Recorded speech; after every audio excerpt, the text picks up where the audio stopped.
Madame la Présidente, Mesdames, Messieurs les ambassadeurs, Madame la représentante du secrétaire général, Monsieur le ministre, je voudrais tout d'abord exprimer mes plus vifs remerciements à la Présidente pour avoir bien voulu organiser cette réunion d'information sur la situation en Haïti et d'avoir accepté que le gouvernement haïtien puisse y participer. C'est le témoignage de l'intérêt particulier et de l'engagement manifeste du Conseil pour Haïti et son peuple et sa bonne disposition à aider le gouvernement dans la recherche d'une solution durable aux problèmes multiples et complexes auxquels le pays est confronté. À cet égard, je tiens à saluer le travail réalisé par le BINU et la représentante spéciale du secrétaire général, Mme Hélène Lalime, et pour les efforts déployés dans un contexte aussi difficile afin d'accomplir le mandat qui lui a été attribué par le Conseil de sécurité dans ses différentes résolutions. Je voudrais aussi remercier les différents intervenants pour leurs remarques judicieuses. Nous en avons pris note. Madame la Présidente, point n'est besoin de souligner l'importance de cette réunion qui arrive à point nommé. En effet, il permet au gouvernement, par mon organe, d'informer le Conseil des derniers développements de la situation sociopolitique et sécuritaire du pays, des efforts que le gouvernement est en train de déployer afin de l'améliorer et du même coup de présenter à la communauté internationale ses attentes en vue de nous permettre de sortir définitivement de cette crise multidimensionnelle qui a trop duré.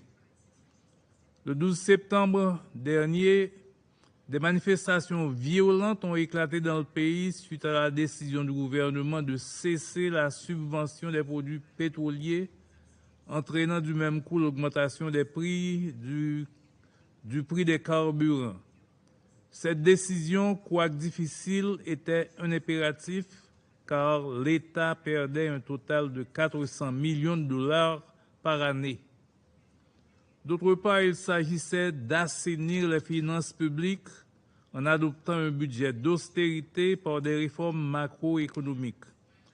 Le gouvernement a entrepris une grande réforme au niveau de l'administration générale des douanes pour lutter contre la contrebande, augmenter les recettes douanières et freiner l'entrée des armes et des munitions dans le pays. Ainsi, ces mesures ont permis à la douane de collecter pour le mois d'août près de 8 milliards de gourdes, soit une augmentation de plus de 40%. Utilisant cette augmentation des prix comme cheval de bataille, les conséquences sociales à court terme inhérentes à cette mesure, ajoutées également à leur mécontentement contre les réformes douanières et l'adoption prochaine de nouvelles mesures, les pêcheurs traditionnels en eau trouble qu'on trouve dans le secteur politique et dans le secteur privé des affaires ont mis à exécution leur plan pour créer une situation chaotique dans le pays. Ils ont utilisé les gangs lourdement armés pour paralyser le fonctionnement de tous les départements géographiques du pays, en bloquant les principales artères de la capitale et des villes de province, en pillant et brûlant des édifices publics comme des tribunaux de paix, des centres carcéraux, des entreprises du secteur privé, des locaux de certaines banques commerciales et des entrepôts des organisations internationales comme le Programme alimentaire mondial, l'UNOPS, l'UNICEF, Caritas. Plus d'une vingtaine d'écoles ont été saccagées et pillées dans le département de l'Artibonite. Face à la brutale détérioration de la situation, le gouvernement s'est attelé à rétablir la sécurité dans le pays, susceptible de garantir la reprise des activités économiques.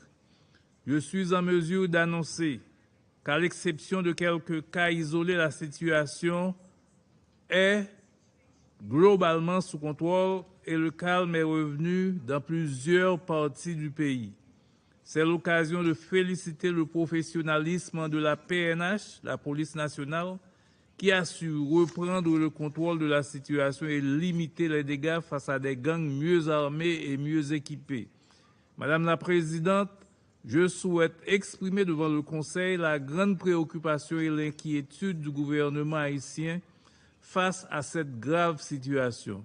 Je voudrais également mettre l'accent sur les conséquences catastrophiques que les actions délétères des gangs alimentés par certains secteurs économiques et quelques secteurs politiques causent à la société et leurs effets dévastateurs sur l'économie nationale et sur le quotidien de la population. Les conséquences sont extrêmement graves. Les manifestations violentes et destructives, ainsi que les difficultés rencontrées dans la livraison et l'approvisionnement du pays en carburant à cause du blocage des routes imposé par les gangs armés au niveau du terminal pétrolier de Vareux, compliquent davantage la situation économique déjà précaire du pays. Le carburant étant un produit transversal qui concerne toute l'activité économique, une telle situation est de nature à paralyser l'État et à jeter le pays dans une paralysie presque totale. Pour cause, certaines entreprises privées menacent de plier bagages et de se relocaliser ailleurs. Le parc industriel de Caracol, l'un des plus importants du pays, vient d'annoncer l'arrêt de ses opérations hier dimanche, faute de carburant, ce qui pourrait faire perdre 12 000 emplois dans un contexte de croissance économique négative. De plus, la fermeture de certains hôpitaux est enregistrée faute d'approvisionnement en carburant et la réouverture des classes déjà reportée au 3 octobre prochain reste hypothétique. Face à l'aggravation de l'insécurité, il nous faut un accompagnement très robuste de la communauté internationale pour soutenir la PNH dans sa lutte contre les bandes armées. L'appel lancé par le secrétaire général de l'Organisation des Nations Unies va dans le bon sens et mérite d'être approfondi. C'est aussi l'occasion d'inviter d'autres partenaires à œuvrer davantage.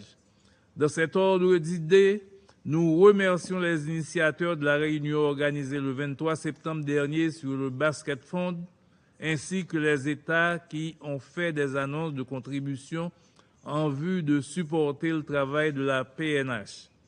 Pour faire face à ces actions de terrorisme, le gouvernement mise beaucoup sur la collaboration de la communauté internationale. Il nous faut barrer la route à ces fauteurs de troubles, ces promoteurs de la violence qui profitent de l'instabilité chronique d'Haïti pour s'enrichir dans la contrebande, le trafic de la drogue, des armes et des munitions. Dans ce contexte, les auteurs directs et intellectuels des actes criminels et terroristes, notamment ceux perpétrés ces derniers jours, seront réprimés avec la dernière rigueur par la PNH et déférés par devant la justice haïtienne. Nous saluons également la décision de certains pays d'envisager d'imposer des sanctions à l'égard de ceux et celles qui participent d'une façon ou d'une autre aux activités criminelles d'insécurité dans le pays. Il s'agit d'un grand pas dans la bonne direction pour en finir avec le phénomène de l'insécurité dans le pays. Madame la Présidente, de ce fait, la priorité de l'heure est le retour à l'ordre constitutionnel à travers le rétablissement de la sécurité et le dialogue politique, conditions essentielles pour la tenue des élections générales, le rétablissement des institutions démocratiques et républicaines, ce qui permettra d'adresser les questions sociales et économiques. À ce propos, je suis heureux d'annoncer que présentement, des négociations sont en cours et nous espérons qu'un accord politique pourra être trouvé sous peu, ce qui permettra le déblocage de la situation.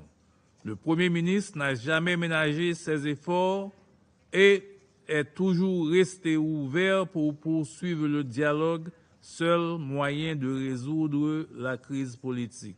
Je vous remercie. Je remercie son